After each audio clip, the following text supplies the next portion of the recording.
48 দলের বিশ্বকাপ থেকে 1,64 দলের বিশ্বকাপের কথা চিন্তা করা হচ্ছে। আপনি ঠিক যে জায়গাটা দাঁড়ানো, এই জায়গাটা বাংলাদেশ টিমের বর্তমান কোচও দাঁড়িয়েছিলেন। আচ্ছা, তার সঙ্গে আমার কথোপকথন হয়েছে। তিনি বলেছেন যে বাংলাদেশের র্যাঙ্কিংয়ের উন্নতির জায়গাটা আসলে সবার প্রথমে ফোকাস করা উচিত, দেন কুরাসাও, কেপ ভার্দের মতো উদাহরণগুলো তো সামনে আছে। সো 64 দলের বিশ্বকাপ যদি আসলে হয়, কোনো একটা সময় বাংলাদেশেরও তো আসলে সেই সুযোগটা গ্র্যাব করা উচিত বা সেটার জন্য আগানো উচিত। What's your opinion about that? আপনার যদি কথা আসে র্যাঙ্কিংয়ের উপরে বেস করে আসাটা, মানে ওয়ার্ল্ড কাপের পারফরমেন্সটা, আপনি যদি এবার দেখেন যে ফার্স্টে চারটা কিন্তু প্রথম চারটা র্যাঙ্কিংয়েরই আর কি টিম। সো র্যাঙ্কিংয়ের একটা প্রভাব অবশ্যই আছে, যে ধারাবাহিকতা যেটা বলে আর কি, কনসিস্টেন্সি। তো ওইটার ফলশ্রুতিতে আর কি ফিফা ওয়ার্ল্ড কাপে দেখা যায় যে টিমগুলো এন্টার করছে। বাট কিছু আর কি এরকম ডার্ক হর্সও থাকে, কেপ ভার্ডে, কুরাসাওয়ের মতন। বাট ওগুলো ডিপেন্ড করে কোন কন্টিনেন্ট থেকে আপনি আসছেন। এক একটা কন্টিনেন্টের স্লট যেহেতু এক এক রকম থাকে।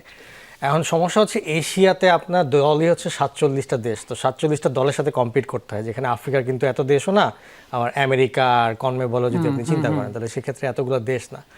So the chances of Bangladesh qualifying is very slim on that sense, আপনি যদি ওই জায়গায় ওভাবে করে বলেন। এখন র্যাঙ্কিংয়ের উন্নতি করলেই যে আমরা ওয়ার্ল্ড কাপে চান্স পেয়ে যাব সেটার কোনো গ্যারান্টি নেই। তার র্যাঙ্কিংয়ের উন্নতির আগে সবচেয়ে বেশি যেখানে দরকার আমাদের স্ট্র্যাটেজি, মাইন্ডসেট এবং ইনফ্রাস্ট্রাকচারের জায়গাগুলোতে উন্নতি করা। একটা ফ্যাক্টর হতে পারে যে হ্যাঁ, প্রবাসী প্লেয়ারদের যদি ইনক্লুশনটা হয়, যেটা কিন্তু ফ্রান্স, ইভেন কুরাসাও, কেপ ভার্ডে, এদেরও হচ্ছে, হ্যাঁ মরক্কো, এদের হচ্ছে ইনক্লুশন। মরক্কোর আবার সাথে আবার একটা এক্স ফ্যাক্টর আছে, যেটা হচ্ছে ওদের ট্রেনিং যে সেন্টারটা, ওইটা একটা ফ্যাক্টর হিসেবে কাজ করেছে। সো সামগ্রিকভাবে একটা হেল্প করেছে। But Curacao, Cape Verde, these are like ওই যে প্রবাসী প্লেয়ারদের সংযুক্ত হওয়ার কারণে এখন তাদের জনসংখ্যা কম, এর জন্য আসলে ওইখানে যাওয়া ছাড়া তাদের উপায় ছিল না।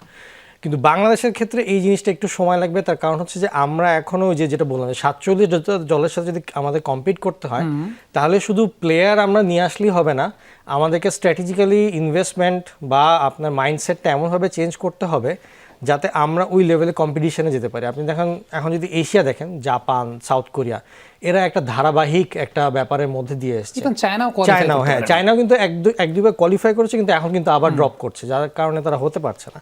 বাট ওই যে মরক্কো, যেটা মানে ধরেন 30 বছর আগেও মরক্কোকে কেউ কিন্তু ওভাবে করে গুনতো না, কিন্তু এখন মরক্কো সেমিফাইনালিস্ট ফর এক্সাম্পল পরপর 2টা ওয়ার্ল্ড কাপে হতে যাচ্ছিল। সো ওই জায়গাটায় যে বাংলাদেশের জন্য chances are very slim still. আগে আমাদেরকে ঘরে কিছু উন্নতি করতে হবে, এরপর আমাদের আসলে দেশের বাইরে তাকাতে হবে।